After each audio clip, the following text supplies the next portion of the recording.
नमस्कार दोस्तों, एक बार फिर से आप लोगों का इस वीडियो में स्वागत है। और मैं आज आप लोगों से जो बातें डिस्कस करने वाला हूं वो ये है कि हमारा यूके में जो है टेक होम सैलरी कितना होता है। हाँ दोस्तों, यूके में टेक होम सैलरी कितना होता है और यूके का जो सैलरी स्ट्रक्चर है वो किस तरह का होता है। और यहाँ पर एक बंदा अगर कुछ उसको बोला जाता है कि आवरली रेट उसका इतना है, तो वो मंथ में एंड में उसके हाथ में कितने पैसे बचेंगे, इन सब चीज़ों को हम डिटेल में आज समझने की कोशिश करेंगे। दोस्तों, सबसे पहली बात ये है कि यूके में जो सैलरी मिलती है वो आवरली बेसिस पे आपको सैलरी मिलती है। आप अगर मिनिमम वेजेस को भी देखें तो करीब 8.7 के आसपास जो है वो पर आवर जो है उतना आपको मिलता है। अगर आप एक बैंड 5 नर्स हैं तो आपको करीब 13 पाउंड के आसपास मिलेगा, 12.7 के आसपास। अगर आप एक जैसे जूनियर डॉक्टर हैं तो आपको करीब 18 पाउंड के आसपास एक घंटे का सैलरी मिलेगा। अगर आप एक सीनियर डॉक्टर हैं तो करीब आपको 25 से 30 पाउंड के आसपास आपको जो है सैलरी मिलता है। तो यहाँ पर जो भी सैलरीज़ हैं वो सब आवरली रेट पर कैलकुलेट किया जाता है। दोस्तों, तो अगर आप किसी भी जॉब में यहाँ लग रहे हैं तो वो आपको बताएंगे कि हर आवर में आपको कितना सैलरी मिलता है। अगर हम सैलरी का देखें स्ट्रक्चर तो इसमें मेन जो है डिडक्शन बहुत सारे यहाँ पर हो जाते हैं और जो भी आप पैसा कमाते हैं आपके पास बहुत कम आपके हाथ में बचता है। तो मैं उसमें जो डिडक्शन, जो पहला जो डिडक्शन है वो है टैक्स का। आपको जो है टैक्स यहाँ पे करना पड़ता है आपके सैलरी पे। उसका एक स्ट्रक्चर उन्होंने बनाया है और जो पहला जो 12,570 पाउंड्स आप कमाते हैं उस पर आपको टैक्स कुछ देने की ज़रूरत नहीं है। उसके बाद अगर आप पैसा कमाएंगे तो आपको 20% टैक्स देना होगा। दोस्तों, अगर कोई मिनिमम वेजेस कमाता है, यानी कि अगर वो करीब 9 पाउंड एक घंटे का कमा रहा है, तो उसको करीब जो है कैलकुलेशन करके अगर आप लोगे तो करीब जो है 80 के आसपास जो पाउंड है वो एक जो महीने में आप उसको टैक्स पे करना पड़ता है। तो दोस्तों, टैक्स जो है हर बंदे को यहाँ टैक्स पे करना है जो भी कमा रहा है, और वो टैक्स में काफ़ी पैसा उसको देना पड़ता है। दोस्तों, दूसरा जो डिडक्शन होता है वो नेशनल इंश्योरेंस का होता है। तो नेशनल इंश्योरेंस भी नॉर्मली जो है नॉर्मल बंदों को जो है 12% के आसपास जो है आपके सैलरी का वो कट कर जाते हैं। तो अगर कोई मिनिमम वेजेस कमा रहा है यानी कि 9 पाउंड कमाता है तो उसका करीब जो है वो भी एक 80 पाउंड के आसपास कट जाएगा। तो मान लो अगर आप जो ग्रॉस सैलरी है उसमें से अगर आप कैलकुलेट करोगे, जो आदमी मिनिमम वेजेस में कमा रहा है यानी कि 9 पाउंड कमाता है पर आवर और वो 37.5 आवर्स काम करता है, तो उसका मोटे तौर पर उसका जो सैलरी है वो 1500 के आसपास आएगा। लेकिन उसका जो टेक होम है, मतलब घर पे वो ले जाएगा, मतलब पहला तो हो गया ग्रॉस सैलरी, उसके बाद टैक्सेबल इनकम, और उसके बाद जो है टैक्स कितना डिडक्ट होता है, और उसके बाद नेशनल इंश्योरेंस कितना कटता है, और उसके बाद आपका जो है टेक होम सैलरी बनता है। तो जो बंदा 9 पाउंड पर आवर का काम कर रहा है तो उसको जो है घर पर वो कितना ले जा सकता है, करीब 1300 उसके पास बचेंगे आखिरी में। यानी उसको एक्चुअली में 1500 के आसपास उसको मिलना चाहिए था, लेकिन 200 जो है पाउंड उसका कट जाएगा। और अगर कोई एक बंदा 4000 पाउंड कमा रहा है, मतलब उसका मंथली इनकम 4000 पाउंड है, तो वो जो है टेक होम सैलरी करीब 3000 तक अपने घर पे वो ले जा सकता है। बाकी उसका 1000 के आसपास जो है टैक्स और नेशनल इंश्योरेंस में कट जाएगा। दोस्तों, मैं इस पूरे वीडियो में सिर्फ टैक्स और नेशनल इंश्योरेंस ही कंसिडर कर रहा हूँ।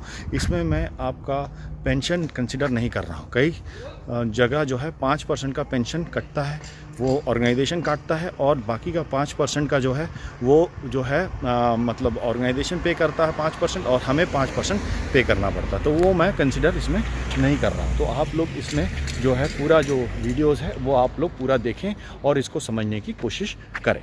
देखते हैं www.government.uk के वेबसाइट में कि income tax rates and personal allowance कितने होते हैं यूके में। तो दोस्तों सबसे पहला जो है इसमें हमें ये पता चलता है कि ये जो है current tax year is from 6 April 2021 to 5 April 2025। तो 5 अप्रैल के बाद में ये टैक्स जो स्लैब्स है ये चेंज हो सकता है। Your tax free personal allowance, so दोस्तों ये जो है 12,570 पाउंड तक अगर आपका इनकम है तो आपको कोई टैक्स देने की ज़रूरत नहीं। किस तरह का इसमें रेट्स है टेबल में हम देखते हैं कि देखिए बैंड जो है पर्सनल अलाउंस मतलब टैक्सेबल इनकम जो है अप टू 12,570 यानी आपका टैक्स रेट होगा ज़ीरो। और उसके बाद जो है बेसिक रेट चालू हो जाता है जो कि 12,571 पाउंड से 50,270 पाउंड तक आपको 20% का आपके इनकम पर टैक्स देना होगा।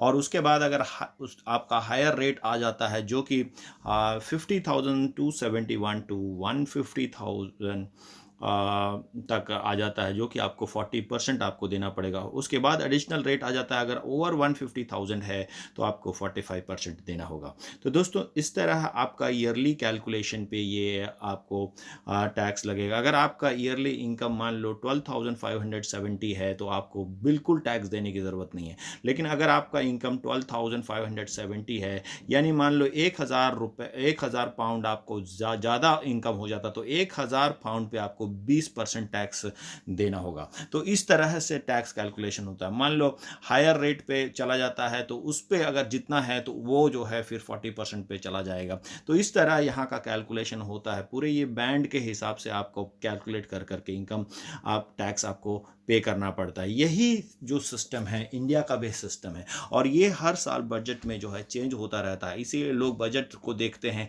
कि क्या हमारा जो है पर्सनल अलाउंसेस किसी ने बढ़ाया। तो ऋषि सनक जो है यहाँ के एक्सचेकर के जो सेक्रेटरी हैं वो जो है इस पे चेंजेस कर सकते हैं अगले साल और लोग एक्सपेक्ट कर रहे हैं कि शायद पर्सनल अलाउंसेस थोड़ा सा और बढ़ाया जाएगा ताकि लोगों को जो है कोरोना से राहत मिल सके। तो ये है यहाँ इंडिया का यूके का जो है टैक्स रेट जो है उसमें आपको टैक्सेबल इनकम जो है पहला 12,570 तक 0% है। उसके बाद आपका 20% टैक्स लगता है, उसके बाद 40% टैक्स लगता है, उसके बाद 45% टैक्स लगता है। अगर आपका इनकम 50,270 से बिलो है तो आप 20% टैक्स स्लैब में आ जाते हैं। यानी जितना इनकम 12,570 के ऊपर है उसमें आपको 20% जो है टैक्स देना। अक्सर जो सैलरीड लोग जो हैं वो लोग हाँ जो सीईओ उस लेवल के अलावा जो नीचे के लेवल के लोग हैं 50,000 के रेंज में आते हैं। कुछ लोग जो है मैनेजर्स और डायरेक्टर्स वगैरह जो है वो लोग जो है 50,000 के ऊपर चले जाते हैं। और कुछ जो जो जो चेयरमैन वगैरह जो लोग रहते हैं जो लोग ओनर्स में आ जाते हैं वो लोग एडिशनल रेट्स भी उनको देना पड़ता है। तो ये है दोस्तों यूके का टैक्स रेट। दोस्तों आइए हम लोग national insurance rates and categories देखते हैं। ये भी मैंने गवर्नमेंट ऑफ यूके के वेबसाइट से लिया है। तो दोस्तों ये किस तरह के कैटेगरीज हैं और इसमें हमें क्या क्या है आप देख सकते हैं। जो ए से लेके जी तक यानी जेड तक ये कैटेगरीज इन्होंने बनाया है और किस तरह नेशनल इंश्योरेंस ये हर अर्निंग जो व्यक्ति है जो यूके में जो कमा रहा है उसको ये आपको देना होगा। The table shows how much employers deduct from employees pay for the 2021 to 2022 tax year.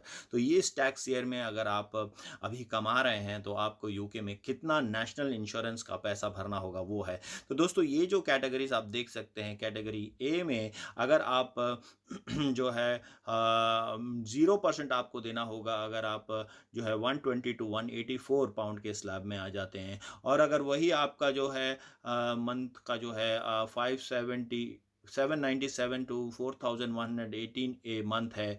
सो अगर आपका सैलरी इस रेंज में आ जाता है तो आपको 12% देना पड़ता है। ओवर अगर आपकी सैलरी जो है ओवर 967 ए वीक है यानी कि एक महीने में अगर आप 4,189 ए मंथ कमाते हैं तो आपको 2% अब उसमें और देना पड़ेगा। तो इस टाइप से यानी आप मोटा मोटा आप ले लें तो अगर 12% आपको एनआई देना पड़ेगा। अगर आप 797 पाउंड से लेके 4,189 पाउंड तक कमाते हैं तो आपको जो है करीब 12% इसमें देना होगा। तो दोस्तों ये जो कैटेगरीज़ है, डिफरेंट कैटेगरीज़ भी इसमें लिस्टेड है।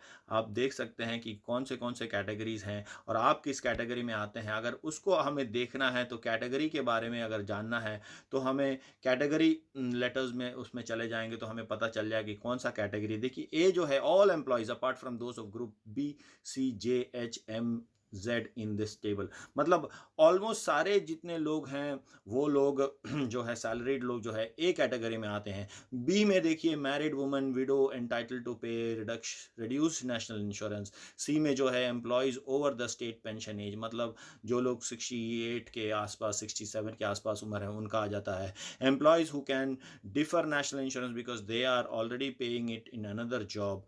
फिर ये अप्रेंटिस अंडर 25 और एम्प्लॉय अंडर 21। और ये Z जो category employees under 21 who can defer national insurance because they are already paying it in another job. तो ये सारे कैटेगरी अक्सर लोग जो हैं ए कैटेगरी में आ जाते हैं। मैं वापस जाता हूं तो आपको दिखाऊंगा कि ए कैटेगरी में जो है अक्सर लोगों को, अगर आपका इनकम जो है वो 120 पाउंड से 184 पाउंड वीक हो, या आपका जो है 520 पाउंड से 797 पाउंड्स पर मंथ हो, तो आपको 0%, यानी अगर 797 पाउंड अगर एक महीने आप कमा रहे हैं तो आपको नेशनल इंश्योरेंस का एक भी पैसा देने की ज़रूरत नहीं है। अगर आप 797 पाउंड के से लेके 4000 यानी 4189 पाउंड तक एक महीने में कमाएंगे तो आपको 12% देना पड़ेगा, और 4189 के जितने भी ऊपर कमाएंगे उसका 2% और लगेगा। तो इस तरह नेशनल इंश्योरेंस का भी आपको सैलरी से आपका डिडक्ट कर देगा एम्प्लॉयर जब आपको सैलरी देने से पहले। तो दोस्तों आइए हम लोग द सैलरी कैलकुलेटर एक वेबसाइट है जो कि यूके में काफ़ी चलता है। इस वेबसाइट में जाकर के हम सैलरीज का जो है आवरली रेट इनपुट करके हम देखेंगे कि हम आवरली रेट में कितना कमाएंगे तो हमें कितना हम टेक होम सैलरी ले जा सकते हैं। जैसे कि दोस्तों अगर एक पोस्टमैन है और वो यहाँ पर रॉयल मेल में काम करता है तो उसका 1 घंटे का जो सैलरी होता है वो 11 पाउंड होता है। तो जैसे मैं इसमें 11 पाउंड इनपुट करूंगा और उसे एक हफ्ते में, अक्सर यहाँ लोगों को एक हफ्ते में सिर्फ 37.5 आवर्स यानी 37.5 आवर्स यहाँ पर काम करना होता है। तो दोस्तों जब हम इसमें कैलकुलेट करेंगे तो ये हमें सारा डिटेल्स जो है यहाँ बताएगा कि किस हिसाब से हमें सैलरी मिलेगा। आप देख सकते हैं पहला है ग्रॉस सैलरी जो कि ईयरली जो है 21,450, यानी अगर एक बंदा जो है 11 पाउंड पर आवर के हिसाब से काम कर रहा है और वही पे रहता है यहाँ पर रॉयल मेल के जो पोस्टमैन हैं और उनके जो डिपार्टमेंट में लोग काम करते हैं उनका, तो वो देखिए आपको कितना मिल रहा है। इसमें मिलेगा आपको दोस्तों, ये देख सकते हैं आप कि ग्रॉस इनकम जो है वो 21,450 आएगा, और यहाँ आप मंथली जो है 1,787 आ जाएगा, और उसको वीकली जो है 418 आ जाएगा, और डेली जो है करीब करीब वो 88250 पाउंड्स वो कमाने लगेगा। तो टैक्सेबल इनकम जो है इसमें से बाकी जो मतलब वो 12,000 जो घटा करके बाकी का जो टैक्सेबल इनकम है वो 8,880 आ जाता है। और टैक्स देखिए आप टैक्स जो है उसका 1,776 लग जाएगा, नेशनल इंश्योरेंस जो है 1,426 लग जाएगा, और ये है 2021 टेक होम सैलरी, यानी वो एक साल में सिर्फ 18,248 पाउंड ही वो घर ले जा सकता है, और मंथली उसका इनकम रहेगा 1,520.68। यानी दोस्तों अगर आप मंथली के हिसाब से देखें तो वो बंदा जो 1,787.5 पाउंड कमा रहा है वो अपना जो है टैक्स जो है 148 पाउंड उसे देना पड़ेगा, और नेशनल इंश्योरेंस में उसका जो है 118 कट जाएगा, और उसके पास जो इनकम रहेगा 1,520 उसके हाथ में बचेगा। तो ये है 2020 में इनकम जो टैक्स का रेट है। तो दोस्तों अगर कोई बंदा एवरी आवर उसको 11 पाउंड्स मिल रहा है तो वो सिर्फ 1520 पाउंड के आसपास जो है वो कमा पाएगा। तो दोस्तों अगर कोई एक बैंड 5 नर्स है उसको जो है 12.7 पाउंड मिलता है, तो देखिए उसका कैलकुलेशन में कितना वो अपने टेक होम ले जा सकती है। अगर बैंड 5 का कोई नर्स है तो वो 12 पॉइंट जो रहता है उसको ऑलमोस्ट 13 पाउंड्स के आसपास उसको मिलता है। तो दोस्तों देखिए आप 13 पाउंड है तो उससे अगर हम कैलकुलेट करें कोई नर्स है जो बैंड 5 में काम कर रही है तो उसका जो टेक होम रहेगा आप जो है 1,741 पाउंड वो अपने घर मतलब ले जा सकती है और अपने लिए रख सकती है। उसका ग्रॉस इनकम 12 रहता है, सॉरी 2112 होता है, और उसका टैक्सेबल जो रहता है वो 1065 आएगा, मतलब उस पर उसको टैक्स देना होगा, और उसका जो टैक्स कटेगा वो है 213, और जो इनकम नेशनल इंश्योरेंस कटेगा वो है 157। तो वो घर जो है करीब करीब 1741 जो है वो अपने घर ले जा सकते हैं, या तो इस तरह का है। अगर मान लो कोई एक जूनियर डॉक्टर है जिसको 18 पाउंड उसकी सैलरी आती है, तो दोस्तों ऐसे बहुत सारे डॉक्टर्स हैं जो 18 पाउंड लेते हैं, तो उनका अगर हम देखें तो वो कितना इनकम अपने घर ले जा सकते हैं, इस बात को हम समझेंगे। तो दोस्तों आप देखिए, वो जो है 18 पाउंड हम इसमें डालते हैं तो उनका जो टेक होम सैलरी है वो 2294 है। वो पे करेंगे टैक्स करीब 375 टैक्स में देंगे पर मंथ, और 255 का नेशनल इंश्योरेंस है। तो आप देख सकते हैं जो बंदा करीब करीब 3000 यानी 2925 जिसका ग्रॉस इनकम बन रहा है, वो कितना दे रहा है, वो 2000 उसके हाथ में से 2300 के आसपास यानी 2294 एग्जैक्टली उसका बचेगा। और मान लो अगर कोई एक HSC मैनेजर है दोस्तों, और जो HSC मैनेजर है जिसको सैलरी करीब करीब 25 पाउंड मिलता है एक घंटे का, तो अगर वो उसका हम इसमें कैलकुलेट करके देखें तो वो देखते हैं कितना उसको मिलता है, 25 पाउंड। जो HSC मैनेजर है, सीनियर डॉक्टर्स हैं, उनके लिए ये सैलरी रेट होता है।